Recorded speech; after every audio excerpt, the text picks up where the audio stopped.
Rebonjour à tous. Donc, nous sommes rendus au volume des pyramides et des cônes. La formule pour le volume de la pyramide ou du cône, c'est l'aire de la base fois la hauteur divisé par 3. Donc, oui, si tu es en présence d'un prisme qui a la même base qu'une pyramide, la pyramide va rentrer exactement 3 fois dans le prisme. Maintenant qu'on sait ça, allons-y avec deux petits exemples. Si on débute, c'est comme pour le volume des prismes, il faut d'abord déterminer on est en présence de quel solide. Comme le A, nous sommes en présence d'un cône. On écrit la formule, l'aire de la base fois la hauteur divisé par 3. L'aire de la base dans un cône, en fait, c'est un cercle, donc ça sera pi r2 fois la hauteur divisé par 3. Et on vient remplacer toutes nos données connues. Donc, le rayon, il vaut...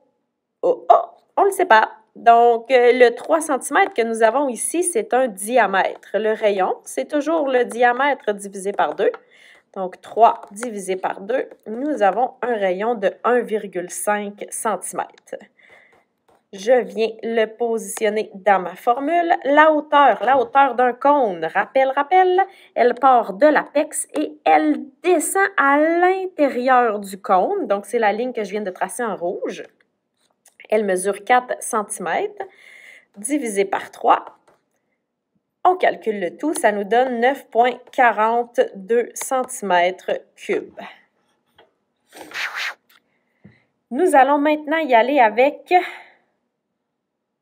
l'exemple C. Nous sommes en présence d'une pyramide à base carrée. Pyramide, volume d'une pyramide, ça va être l'aire de la base fois la hauteur divisé par 3. Comme ma base, c'est un carré, son aire, ça va être C2 fois la hauteur divisé par 3. On vient remplacer tout ce que nous connaissons. Donc, le C, il vaut 6. La hauteur, elle vaut... Nous ne le savons pas. La hauteur part de l'apex et descend à angle droit au centre de la base. Ce qui nous permet de former un triangle rectangle. Je ne connais pas ma hauteur, mais parce que je suis en présence d'un triangle rectangle, je peux utiliser la formule de Pythagore pour trouver ma mesure manquante. Pythagore, A2 plus B2 égale C2. Mon angle droit est ici. Le côté qui est opposé à l'angle droit, qui ne touche pas l'angle droit, donc le 8, c'est le C. Les deux autres, les cathètes A et B, peuvent être inversés, ça ne change rien. Moi, je cherche le B, je cherche la hauteur. Ça veut dire que j'ai moyen de connaître le A. Encore un rappel. La hauteur va tomber au centre de la base. Donc, si tout le côté de la base mesure 6, puis que la hauteur tombe au milieu, bien 6 divisé en 2, ça va donner 3. J'ai donc la cathète A ici, qui mesure 3 mm. À partir de là, je peux remplacer dans ma formule de Pythagore, donc 3 à la 2 plus B à la 2 qui est égal à 8 à la 2. Je calcule tout ce que je peux, donc 3 à la 2, c'est 9. 8 à la 2, c'est 64. À partir de là, je dois isoler mon B pour connaître sa valeur. Je dois isoler le B, donc il faut que j'enlève un plus 9. Je vais faire moins 9. Ce que je fais d'un côté, je dois le faire de l'autre.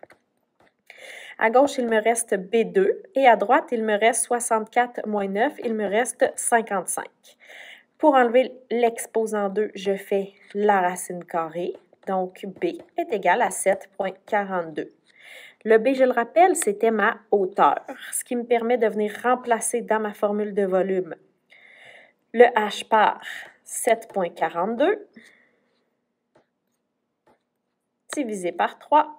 Je calcule le tout et j'obtiens 89,04 mm3. J'ai maintenant le volume de ma pyramide.